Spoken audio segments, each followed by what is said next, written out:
today we are going to be going over some body weight movements. So whether you can't get to the gym and you don't have any equipment with you, maybe you're traveling, you're on vacation, or whether you want to just master the basics before you start loading up with dumbbells, kettlebells, and barbells, these are some really good basic movements for you to get to know. So the first movement that we're going to go over today is the squat. So nice, easy body weight squat. You want to think about keeping your feet flat. You want to think about getting your hips back, knees out, getting as low as you can. So ideally, your lowest depth should be that your hip is below your knee crease. So I'm going to stand back up using my legs to push back. So hips back, chest up, feet flat, all the way up. So a lot of people have a really hard time getting down to this depth. So you're at home, you're traveling, find a chair, a bench, a stool, anything that you can squat to. We're going to modify by sitting back until I feel my butt hit the chair or the bench, standing back up. So you really want to think about pushing through your feet, using your legs to stand back up. So hips back to the bench and all the way back up. Maybe you've already mastered a body weight squat, in which case we want to level it up just a little bit. So high volume, so maybe like sets of like 15 to 30 for something like this.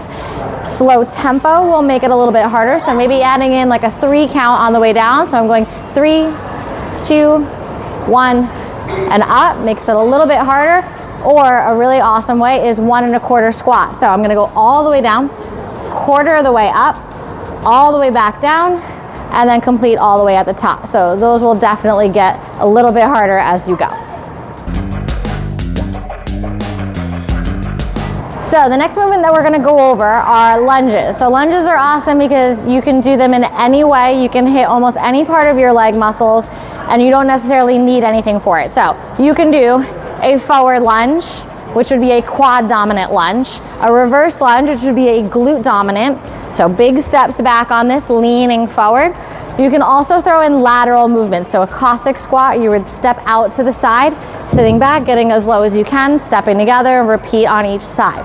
So this is a really good movement because you can change it up in a lot of different ways. You can throw in a walking lunge. So maybe stepping one into the next, nice big steps, and you don't need any weight to make these super difficult. High volume, again, is gonna really get you on this. If you need to modify, I would say just go to your own range of motion. So maybe if I'm doing a reverse lunge, I can't get my knee all the way down to the floor.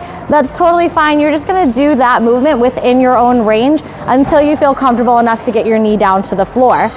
If you want to make these a little bit harder, again, quarter reps and tempo are gonna be really, really difficult. So nice big step back, all the way down, quarter up, back down, and then full all the way back up. So little things like that can really get to you to make these a little bit more difficult.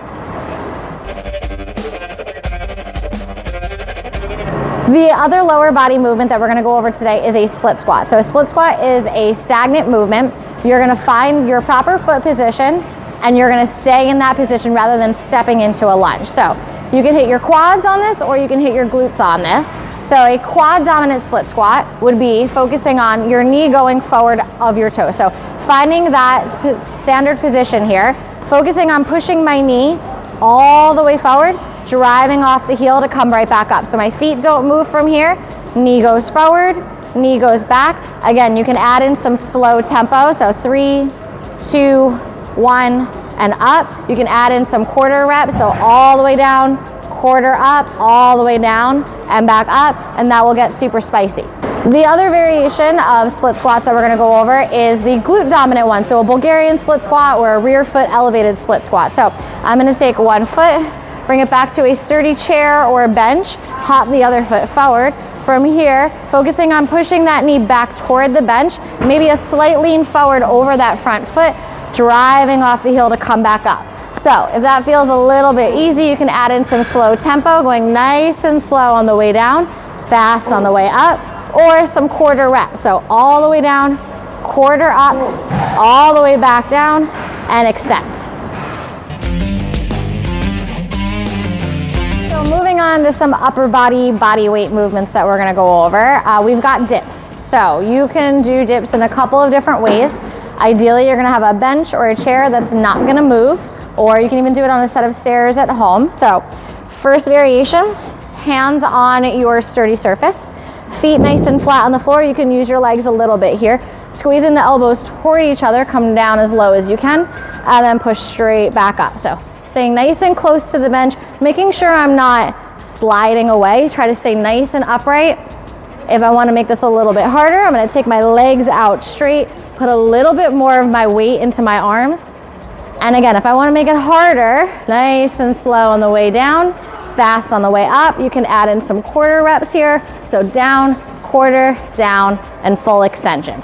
If you are lucky enough to live near a park that might have some fitness stations, you might see some parallel bars, in which case, same variations. Feet flat would be easiest, legs out straight, a little bit harder.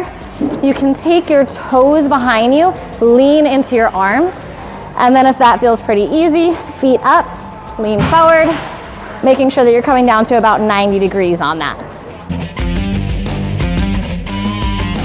Tried and true body weight movement, the push-up. Whether or not you've completely mastered this or not, I would not underestimate how difficult you can make it. So, starting out with a standard push-up, shoulders directly over the wrists.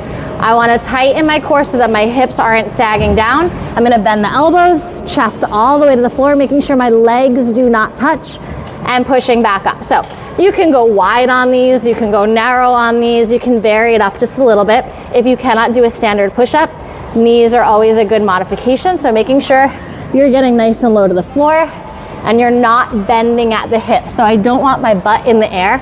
I want to stay super tight here, nice and straight. So another really good way to modify this is to elevate the upper body. So I'm going to use a bench right here. Any flat surface or any sturdy surface that's not going to move is going to be okay for this. So reaching the chest forward, coming down until I make contact, pushing back up. The higher the surface, the easier you're going to be able to make it. The lower, the harder. The other great variation you can do here is to make it a little bit more difficult, reverse elevation. So you're going to put your feet onto another surface, hands on the floor. Again, one of my favorite ways to get in high volume push-ups is a hand release push-up. So that's when you're going to release all the way down to the floor. So starting in your plank, lowering down, lifting the hands, and then using momentum to force yourself back up into that plank. So all the way down, lift, push. All the way down, lift, push. If you know me, you know that I love doing pull-ups. It is one of my favorite movements. You really don't need to add anything to it once you're able to do them. There are a lot of different modifications that you can do until you're able to build up to a regular pull-up. So I'm vertically challenged, so you see I've got this nice big box. If you're lucky enough to have a pull-up bar at home or maybe a park nearby that has a pull-up bar, maybe your kids have a swing set and they have monkey bars, this is a perfect exercise to start doing at home or when you're traveling. So if you can do a regular pull-up, you're going to start with nice straight arms, chest up, squeeze your back muscles, lower back down to a full lockout. So all the way up and all the way down, full extension. So again, not everybody can just do a regular pull-up. We're not all lucky enough to have assistant bands or a machine at home to help. So a couple of modifications that you can do. You can practice a slow negative. So that would be if you have something to stand on or a friend to help you, you can jump up to the pull-up bar, hold your chin. So all the way up, slow on the way down, and then same thing. So jump, hold, slow on the way down until you can build up the strength to be able to pull yourself back up. If you're going for high volume, a jumping pull-up is really awesome to do. So you want to start with your arms straight and your legs bent, jump, back down, jump, back down. So that's a really good way to get in like a lot of pull-ups, which are really awesome. If you're really, really good at pull-ups, again, high volume, adding on, maybe if you've got something to hold between your feet, that's cool, or some slow tempo. So pulling up, 3, 2, 1, up, 3, 2, 1, and those get very spicy.